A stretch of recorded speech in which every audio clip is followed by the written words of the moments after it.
إن الحمد لله نحمده ونستعينه ونستغفره ونؤمن به ونتوكل عليه ونعوذ بالله من شرور أنفسنا ومن سيئات أعمالنا من يهد الله فلا مضل له ومن يضلل فلا هادي له ونشهد أن لا إله إلا الله وحده لا شريك له ونشهد أن سيدنا وسندنا وحبيبنا ومولانا محمدا عبده ورسوله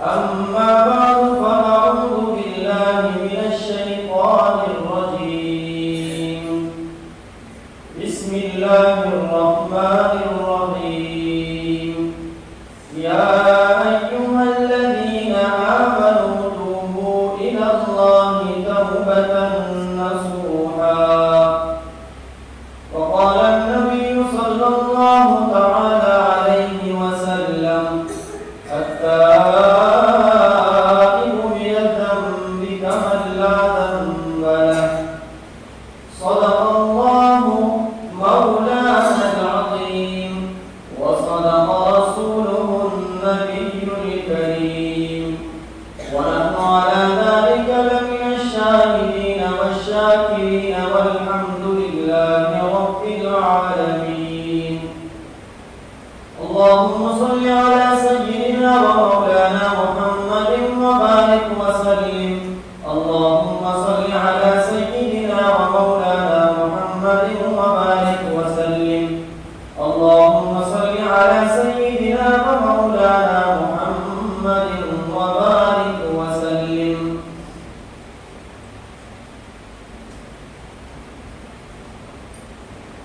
اللہ رب العزت نے جو ہمیں اسلام کی دولت سے مالا مال فرمایا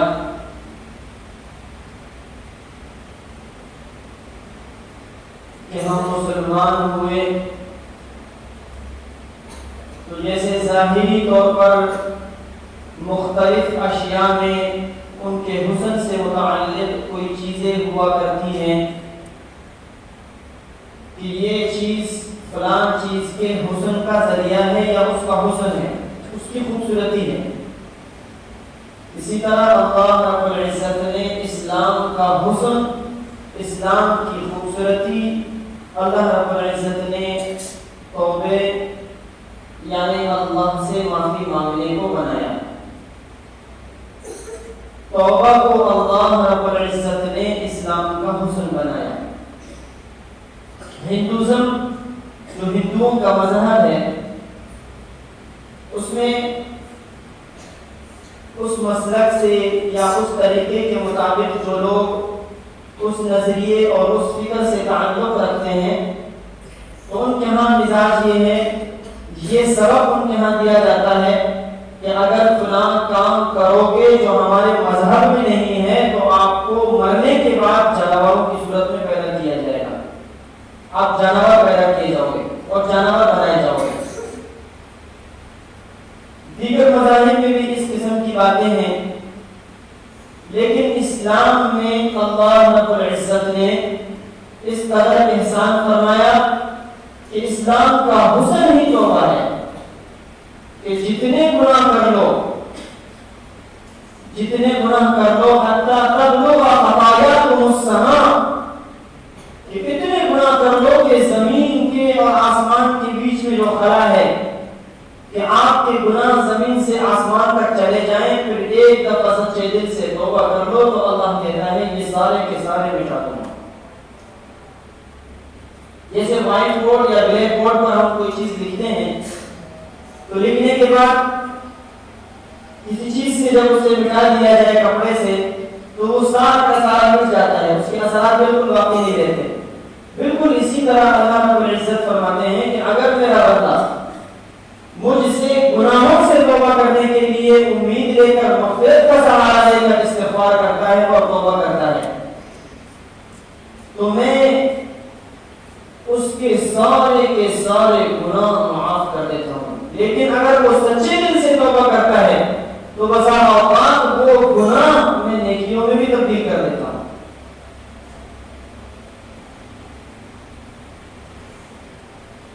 گناہ انسانی زندگی میں بے سکونی کا راز جسے کہیں یا بے سکونی کا ذریعہ.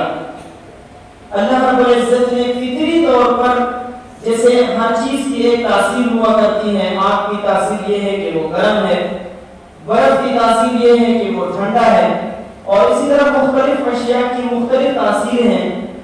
تو اللہ رب العزت نے گناہ میں یہ تاثیر رکھی ہے کہ اس میں بے سکونی ہے، بے برکتی ہے. وَلَوْ أَنَّ أَهْلَ الْقُرَىٰ آمَنُوا وَاتَّقَوْا لَفَتَحْنَا عَلَيْهِمْ بَرَكَاتٍ مِّنَ السَّمَاءِ وَالْأَرْضِ. کہ اگر وہ لوگ ایمان لانے کے بعد تقویٰ کے مطابق زندگی گزاریں، تقویٰ اختیار کریں، توبہ کریں، لَفَتَحْنَا عَلَيْهِمْ بَرَكَاتٍ مِّنَ السَّمَاءِ وَالْأَرْضِ. کہ توبہ کرنے والوں کے لیے آسمان اور زمین میں برکت ہی برکت ہے. چنانچہ پیسہ اتنا زیادہ ہے کہ ساری کی ساری ضرورتیں منہ سے ادا کی کوئی چیز کی خواہش الفاظ نکلتے ہی خواہش پوری ہو جاتی ہے، لیکن اس کے باوجود بے سکونی ہے، نیند نہیں آتی، چین نہیں ملتا. گھر میں 10 افراد ہیں، ایک بندہ بیمار ہوتا ہے، ہسپتال سے ٹھیک ہو کر واپس نہیں پہنچتا، دوسرا بندہ بیمار ہو جاتا ہے. ساری کی ساری یہی تو بے برکتی ہے. اور اس کے اسباب 3 اسباب ہیں. اللہ رب العزت نے 3 اسباب میں سے اللہ کے محبوب پیغمبر صلی اللہ علیہ وسلم نے اور اکابرین نے ہمیں بتایا کہ جو بنیادی طور پر یہی 3 چیزیں ہماری زندگی میں بے سکونی، بے برکتی اور پریشانی کا سبب ہے. ان میں سے پہلی چیز کیا ہے؟ حرام غذا، رزق کا حرام ہونا، روزی کا حرام ہونا. ایک حرام ہونے کا مطلب تو یہ ہے کہ بندہ کسی حرام جانور کا گوشت کھا لے، کسی حرام مال کو استعمال کر لے، یہ بھی اس کے زمرے میں آ جاتا ہے. لیکن ایک اور حرام ہے، وہ یہ کہ جو ہماری ذمہ داری ہے کاروبار میں، اللہ نے ہمیں بتایا کہ دھوکہ دہی سے کام مت لینا، جھوٹ سے کام مت لینا، اپنی چیز کی اصل حقیقت بتا کر بیچنا. اگر ان چیزوں کے خلاف آپ چلیں گے تو یہ روزی بھی آپ کی حرام ہوگی، اور اسی کی نحوست سے یہ سارے اسباب پیدا ہوں گے. دوسری چیز ناجنس کی صحبت، کہ اللہ نے بتا دیا وَنَفْسٍ وَمَا سَوَّاهَا فَأَلْهَمَهَا فُجُورَهَا وَتَقْوَاهَا قَدْ أَفْلَحَ مَنْ زَكَّاهَا وَقَدْ أَفْلَحَ مَنْ تَزَكَّىٰ. کہ انسان کے اندر میں نے خیر اور شر دونوں کی صلاحیت اور دونوں کا مادہ رکھا ہے. اگر یہ انسان ضابطہ اس کے لیے یہ بنایا گیا کہ اگر یہ انسان نیک لوگوں کی صحبت میں رہے گا اسے خیر کی توفیق ملے گی، اور اگر وہ بروں کی صحبت میں رہے گا تو وہ خود بخود برائی کی طرف جائے گا. حتیٰ کہ میں پہلے یہ کافی مرتبہ بتا چکا ہوں کہ اگر کوئی نیک بندہ ہو، اللہ کا ولی ہو، اسے بھی اگر غافل لوگوں کی جماعت میں وقت گزارنے کا موقع مل جائے، ماحول مل جائے غافلوں کی، تو اللہ کا نیک ولی بھی غفلت میں آ جائے گا اور اس کے غافل ہونے کے چانسز ہوتے ہیں. اور ایک بالکل گنہگار غافل آدمی کو بھی اگر نیک لوگوں کی صحبت مل جائے تو خود بخود اس کے نیکی کے چانسز اور نیک ہونے کے چانسز بڑھ جاتے ہیں اور وہ نیک بن جاتا ہے.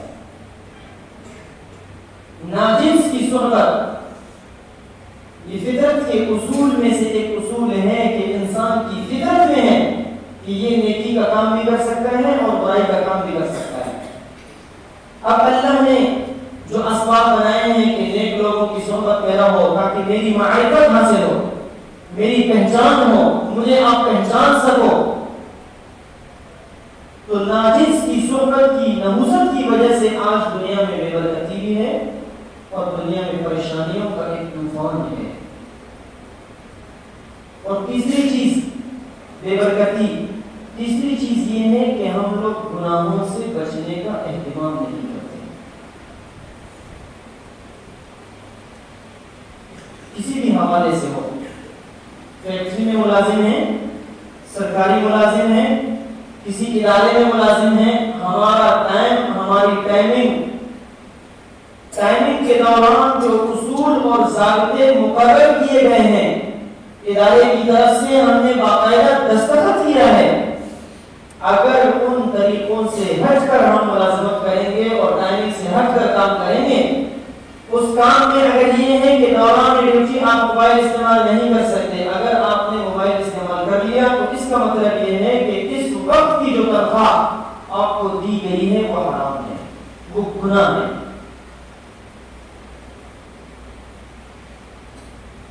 اور گناہ کی 3 قسمیں بتائی گئی ہیں: ذنب یغفر، وذنب لا یغفر، وذنب یجازى فیہ.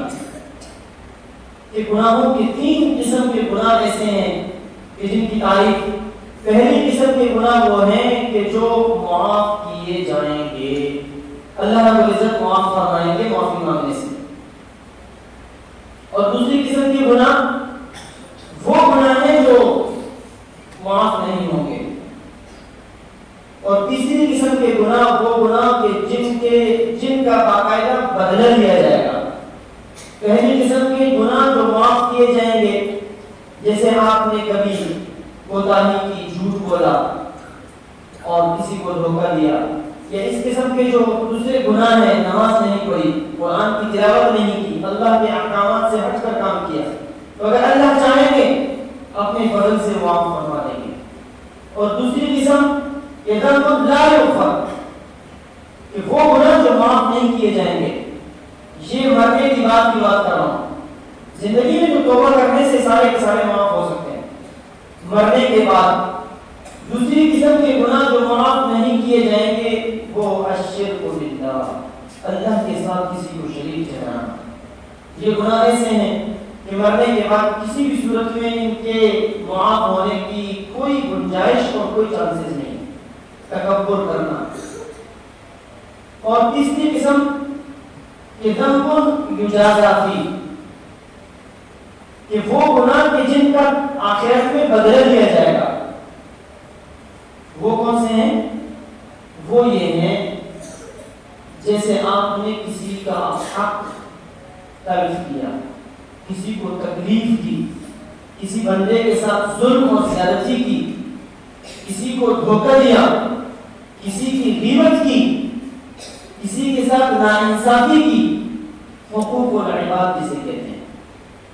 حقوق العباد ایسے حقوق کو کہا جاتا ہے کہ جب تک دنیا میں ان لوگوں سے آپ نے معافی نہیں مانگی جن کے حقوق آپ نے تلف کیے ہیں اور انہوں نے معاف نہ کیا، قیامت کے دن اللہ کبھی معاف نہیں فرمائیں گے. بلکہ اس کا حل یہ ہوگا کہ قیامت کے دن ایک بندہ آئے گا، یجیء رجل بحسنات یرى انها سینجیہ فما يزال عند ذلك يقوم لفلان مسلمة امحو بها حسناته. تو کہتے ہیں فما تبقى له حسنة، کہتے ہیں کہ ایک بندہ آئے گا قیامت میں، اس نے اتنی نیکیاں کی ہوں گی کہ نیکیوں کے پہاڑ کھڑے کر دیے ہوں گے، لیکن ایک بندہ پیچھے سے آئے گا، اے اللہ اس نے مجھے دھوکہ دیا تھا. تو کہا جائے گا جس قدر دھوکہ دیا ہے اس کے حساب سے اس کی نیکیوں سے اٹھا کر اس کی نیکیوں میں ڈال دیا جائے. دوسرا آئے گا، تیسرا آئے گا، چوتھا آئے گا، پانچواں آئے گا. وہ یہ سمجھ رہا ہوگا کہ میری مغفرت، لیکن مغفرت تو خدا نیکیوں کے پہاڑ منٹ میں، سیکنڈ میں سب کے سب بہ جائیں گے، ختم ہو جائیں گے. اللہ رب العزت ہماری حفاظت فرمائے. اور 3 قسم کے لوگ ہیں، فقیر اور عاصی اور تائب۔ ان تینوں میں سے اللہ رب العزت نے جن کے لیے خوشخبری فرمائی کہ اللہ رب العزت نے فرمایا التائب، اللہ کے محبوب صلی اللہ علیہ وسلم نے التائب من الذنب کمن لا ذنب له۔ موسیٰ علیہ السلام نے اللہ رب العزت سے ہم کلام ہونے کے بعد پوچھا کہ اے اللہ، کہ جب آپ سے کوئی آپ کا بندہ سوال کرے تو آپ اس کو اس کے جواب میں کیا کہتے ہیں؟ تو اللہ رب العزت نے فرمایا میں کہتا ہوں اقول لبیک، میں کہتا ہوں میں حاضر ہوں۔ پھر پوچھا کہ اے اللہ، اگر زاہد ہو، قال فالزاہد قال اقول لبیک، کہ اگر زاہد آدمی ہو، دنیا سے بے رغبت ہو، لیکن اگر وہ آپ کو پکارے پھر کہاں پہ میں کہتا ہوں کہ لبیک۔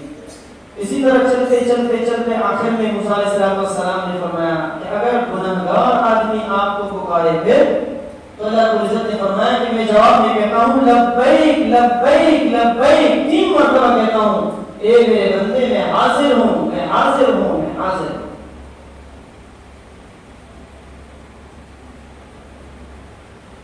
اور یہی وجہ ہے، اس کی وجہ اللہ رب العزت نے یہ بتائی کہ دنیا میں جو بے رغبت آدمی ہوتا ہے اسے اپنے اس بے رغبتی کا احساس ہوتا ہے کہ میں دنیا سے تو بے رغبت ہوں، اللہ میری مغفرت فرما دے گے۔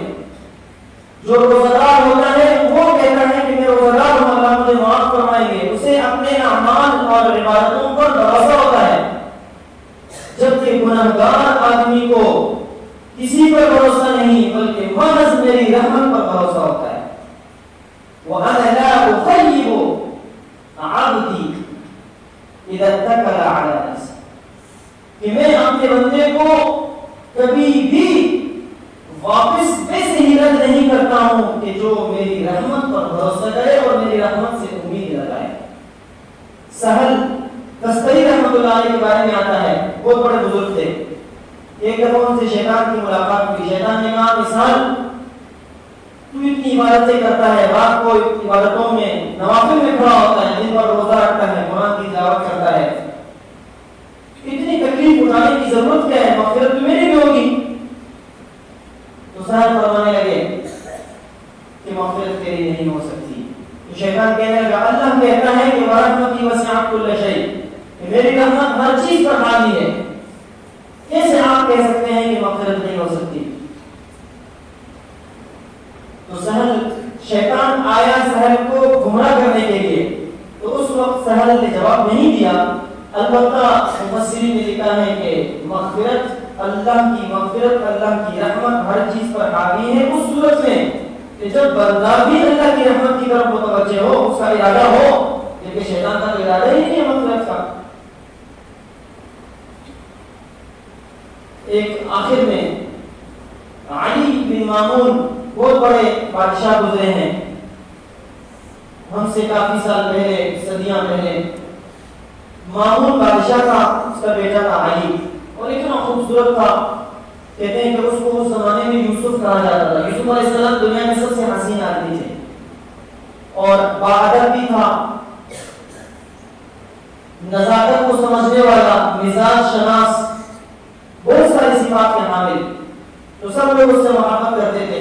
اس کا باپ جو مامون تھا وہ تو حد درجہ اس سے محبت کرتا تھا۔ تو ایک دن باپ نے کھانے کی ترتیب بنائی اور اپنے غلاموں کو کہا کہ جا کر علی کو بلاؤ کہ آج کھانا کھاؤ۔ تو علی کو کہا گیا کھانا کھانے کے لیے۔ علی نے کہا کہ میں کچھ دیر پہلے کچھ کھا چکا ہوں، اب جی نہیں چاہ رہا۔